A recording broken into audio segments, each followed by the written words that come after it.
Assalamualaikum warahmatullahi wabarakatuh. Hai guys, kembali lagi di channel YouTube aku. Di video kali ini aku akan membuat learning jurnal mata kuliah penulisan berita dan artikel pertemuan ke-12. Oke, tapi sebelumnya aku mau cerita dulu guys. Aku mau berbagi kebahagiaan. Jadi guys, aku sekarang kan lagi buka jasa cuci gosok nih. Nah, terus itu tuh aku udah buka dari seminggu yang lalu. Nah, tadi siang ada yang ngechat ke aku, dia mau cuci ke aku guys. Seneng banget customer pertama. Seneng banget guys. Oke, pokoknya ini sekaligus aku mau promosi juga ke kalian. Kalian kalau misalkan mau cuci males, biasanya anak kos males ya, males, ke aku aja guys. Pokoknya daerah UIN dan sekitarnya Anda MUI IPA 5, oke, aku jabanin semuanya. Oke, gitu aja. Terima kasih guys. Oke, kita lanjut. Kita akan membahas materi kali ini. Pembahasannya itu tentang membangun liputan berita dan artikel di media massa yang terstruktur dan tajam. Pertama, dari tema ini kita akan membahas mengenai TOR. Ada yang tahu nggak sih apa itu TOR? Pasti teman-teman juga udah nggak asing sama yang namanya TOR ya. Oke, kita bahas.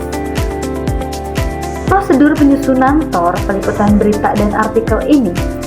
TOR itu singkatan dari Term of Reference.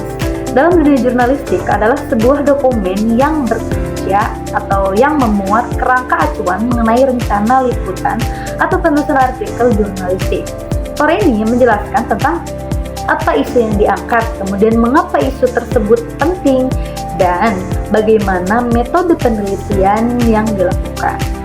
Kemudian, TOR ini pun membahas siapa narasumber yang akan diwawancarai, serta apa hasil akhir yang diharapkan dari kegiatan tersebut. Nah, dalam penyusunan atau dalam proses penyusunan TOR, jurnalis itu harus mempertimbangkan berbagai faktor, termasuk yang pertama identifikasi isu yang relevan tentunya, kemudian rencana riset dan strategi wawancara dengan narasumber. Oke, setelah kita tahu apa yang dimaksud dengan TOR, sekarang kita akan membahas tentang poin-poin apa aja yang harus ada di dalam sebuah TOR itu. Nah, yang pertama yaitu topik. Yang selanjutnya ada latar masalah, kemudian sudut berita atau angle, dan pembagian tulisan, cerita, story, kemudian narasumber, dan daftar pertanyaan, observasi lapangan, rancangan foto, suara, gambar, dan rancangan grafis. Dan jangan lupa juga kita harus menyertakan dengan riset data dan tenggat waktu atau yang sering kita sebut dengan deadline. Nah, itulah poin-poin yang harus ada dalam TOR teman-teman. Kemudian, Term of Reference atau TOR ini dalam peliputan berita dan artikel di media massa merupakan dokumen yang berfungsi sebagai pedoman bagi jurnalis dalam menjalankan tugasnya. TOR ini membantu untuk memastikan bahwa peliputan yang dilakukan ini yaitu dilakukan secara sistematis, terarah, dan sesuai dengan standar jurnalistik. Selanjutnya, yaitu komponen utama dalam TOR peliputan berita dan artikel di media massa. Yang pertama yaitu latar belakang dan tujuan, kemudian topik dan sudut pandang berita. Selanjutnya ada narasumber dan data pendukung, kemudian metode pengumpulan informasi, rancangan visual dan grafis, tenggat waktu, dan yang paling penting yaitu evaluasi agar kedepannya kita bisa lebih baik lagi.